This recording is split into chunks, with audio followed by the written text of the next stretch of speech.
Hi, my name is Samantha Nostramo, and I did my learning segment based off of descriptive words.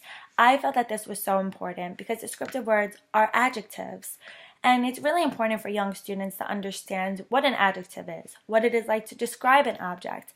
And even through my research, it allowed for me to realize the importance of adjectives and how important it is for students to really be able to broaden and expand the vocabulary. And that was a main thing when it came to my research, that I found that explaining to children at such a young age that there are so many other words that can be used to describe an object helps them to expand their vocabulary and, most importantly, have academic success in the future because they know more than just one word, such as good or bad. And my students have such a bad habit when it comes to that. I do as well. But anytime you ask them, how's your lunch? It's good. What does it taste like? Tastes good. Ever since this lesson, I have been able to get all different words. It's delicious. It's kind of salty. I don't know where they get it from, but I love it. And our conversations have expanded because of this lesson. Well, I believe because of this lesson. And when it came to this lesson, my first lesson plan was based off of circle, me introducing this lesson to them. It was kind of hard explaining to them what a descriptive word was, what it was to describe an object, what an adjective was. But I Spy changed the game for me. It was a great idea that just popped out of my head, and I felt that this really allowed for them to understand what it was to describe an object. One student picked a teddy bear, and the teddy bear was a great example because the teddy bear was also wearing clothes. So she was not just describing the teddy bear by saying, it's brown, it has 2 eyes, 2 ears. Oh, she said 2 round ears on top of its head. It had a blue shirt, curly hair. The students had no idea. They didn't know what she was looking at because it was high up on the shelf.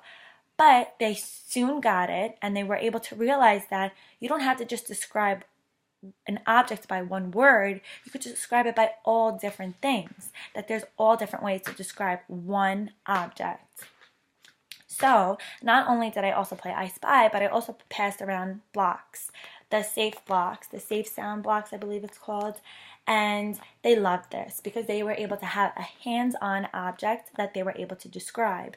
So I passed it around the circle and I asked them, what does it feel like? What does it look like? I didn't ask them to describe it because I wanted them to really use their senses to be able to tell me what this block looks like, feels like. And so many students were like, it's rectangular. No, it's square. That was a huge conflict in the room that day. They also said it was squishy. They said it felt smooth. The different colors. It was dark yellow. It was light yellow. They had fun with this. They had fun also with the harder blocks that I had passed around. They used color. It's blue. It's red. It's small. It's big. It's rectangular. It's square. I had this issue all day long. It's hard. When I bang them together, it makes a loud noise. And then one student actually banged these two together, and they're like, wow, the noises are different. It makes 2 different sounds. They really didn't know how to describe the sounds, but they noticed that there was a difference, which I really liked because now they were starting to compare and contrast 2 different objects. Moving on to our circles, I chose one center that really stood out to me that I felt really helped my students, and it was the collage making. We had foam pieces, feathers, small glitter pieces, jelly beans because I didn't have lima beans that day, and what else? Oh, tissue paper. And I really liked it because with the tissue paper they were able to tell me how it sounded, that it crunched in their ear like potato chips. I don't know where they get these things, but that was a good one. They explained to me that the foam pieces were soft, that it was green, that it was a heart, that it was a butterfly, it was a dragonfly. They told me that the feathers were very soft. They were rubbing it against their face. One student said that her pillow at home is made of feathers. The glitter pieces, they said it was shiny. They were smooth. The jelly beans, they were like, well, can we taste it? And I was like, no guys, you can't eat the jelly beans. And they're like, but we can tell you if it's sweet or not. So they were realizing what they were doing. But they really loved this. And I felt that it was so great because they were able to see it. They were able to see it and feel it and look at it in front of them. And I felt that this was a great way for them to understand the difference between objects, but also how you can compare them. Later on that day, we went back to Circle to read a book. And I chose Goldilocks and the Three Bears because throughout that book, Goldilocks is describing the chairs, the porridge, the beds, but most importantly, I also passed around the book for them to see. I wanted them to compare the three bears. Who was the biggest? Who was the smallest? Compare Goldilocks to them. Why is she different? Some students were smart and were like, duh, she's human. But I said, but that's comparing and contrasting Goldilocks and the Three Bears. Then they also felt the book. The book has a very squishy texture. It's soft. They said to me, it feels like their pillow at home. They said it makes a weird noise. They loved it. And I loved the book too because they were really able to look at the pictures and describe to me the 3 types of porridge. We looked at this in the beginning of the lesson at Circle.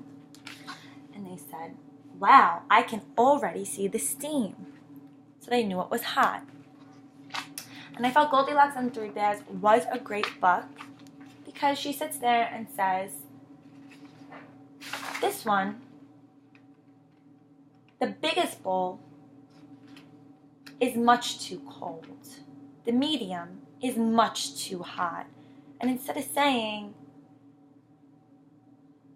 big, I told my students they can also say large. Instead of saying small, they could say tiny. So it really helps for them to really be able to look at different objects and compare them. And Goldilocks is doing that exact thing as well. So I compared them to Goldilocks, that they're learning just like she is. And they actually loved this a lot. I felt that this lesson was so important because adjectives are important when it comes to writing. Adjectives describe nouns. These students, well, my students, have realized the importance of descriptive words.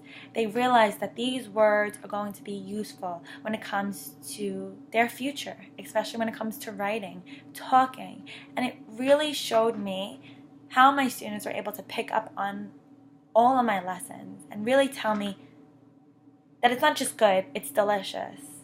It's not just delicious, it's yummy. They just keep going on. And I feel like this lesson really pushed them to be able to realize that they can broaden their vocabulary. And the research showed me that if we push for it and even conversate with them more, they'll be able to pick up on even bigger words.